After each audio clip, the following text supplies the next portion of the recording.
Hi, I'm back. I'm gonna respond to this comment, but I just want to say I'm a little weirded out because, unfortunately, I gotta stop saying unfortunately. I do have a gift that scares the hell out of me sometimes. After I did those videos last night, I went to sleep and literally had a dream about all these comments showing up, the exact comments that are showing up on the video attached to this comment. And I woke up this morning and I saw the same thing. So this is off topic, but I don't know who this is for. Stop being afraid of your gift, okay? And typically the things that I run away from are the things that God wants me to do, because let me tell you something, I am not into politics at all. I don't do politics. I usually stay away from politics, okay?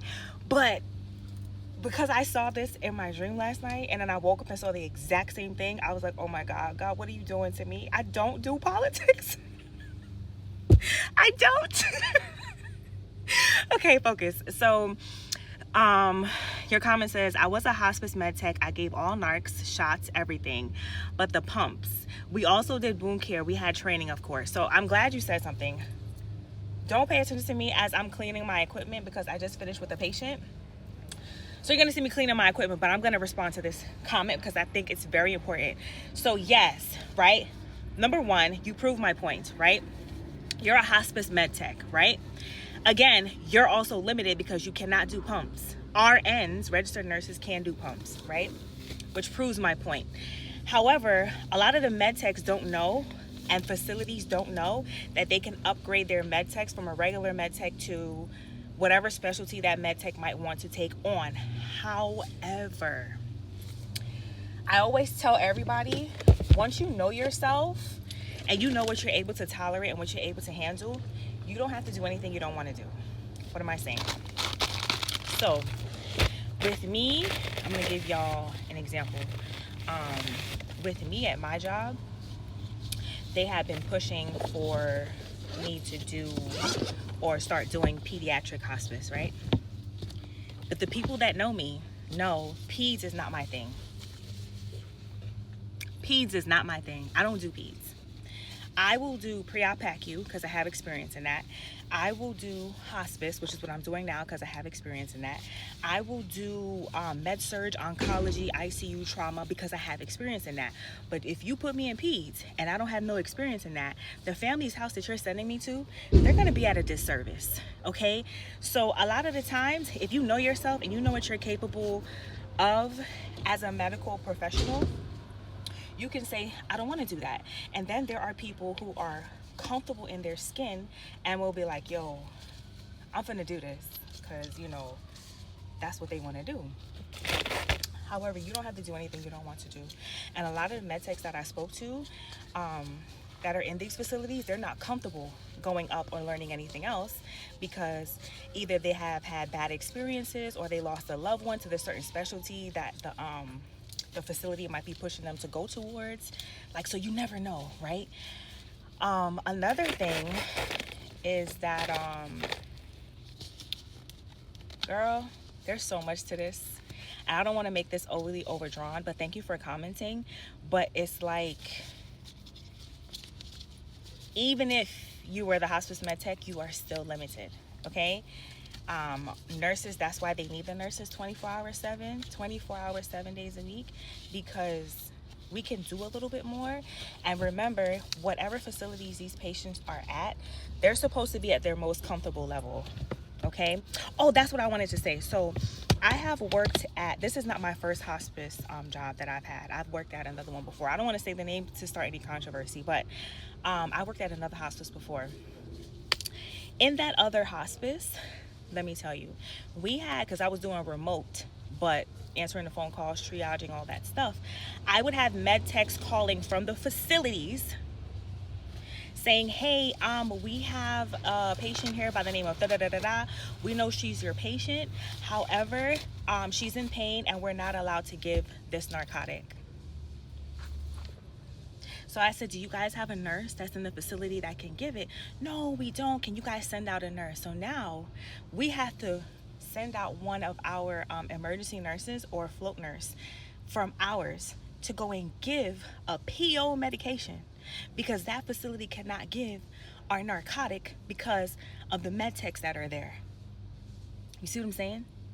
Right? So it's just a lot. Then the other day, I went to a facility with the job that I'm at now, and there was a patient there that's under my care, right?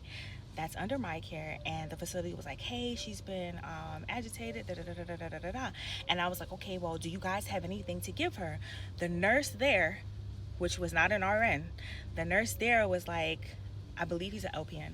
He was like, hey, we don't have anything, but the only thing is that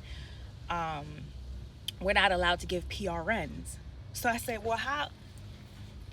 Because us hospice nurses, as case managers, we're only supposed to go in once a week, right? Check up on the patient. If the patient's at a facility and y'all can't give PRNs, y'all are telling me that this patient is uncomfortable because y'all can't give PRNs?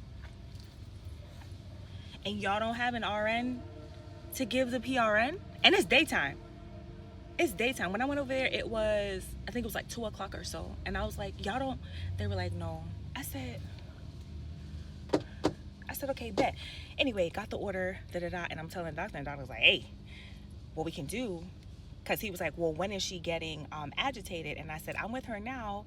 She's getting agitated with wound care and when they're trying to bathe her. So he said, okay, well, we're going to just have to give the PRN medication, bathing, and wound care beforehand.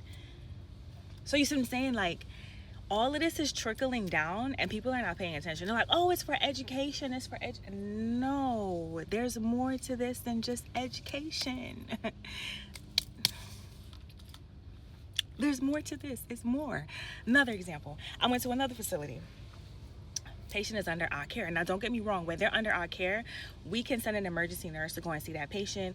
If the facility is unable to give that medication, we can send a nurse to go give it, right? If they're under our care.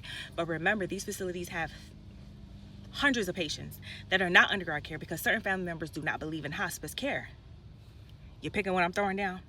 Okay, so I went to the facility and the patient was under my care, and I go, hey, so I'm coming in, just letting them know I'm coming. And the nurse goes, hey, not an RN, hey, LPN, hey, I spoke to our facility administrator. The patient needs hycosamine. It's here, you guys sent it. However, we are not allowed to give the hycosamine. So I said, okay, just leave it there, I'll give it. But do you understand what I'm saying? Like, I'm only there once a week. They're gonna have to call in every time they cannot give a medication because there's nobody to give it, okay? And there are not a lot of hospice med techs. Do you guys see what I'm saying? Huh?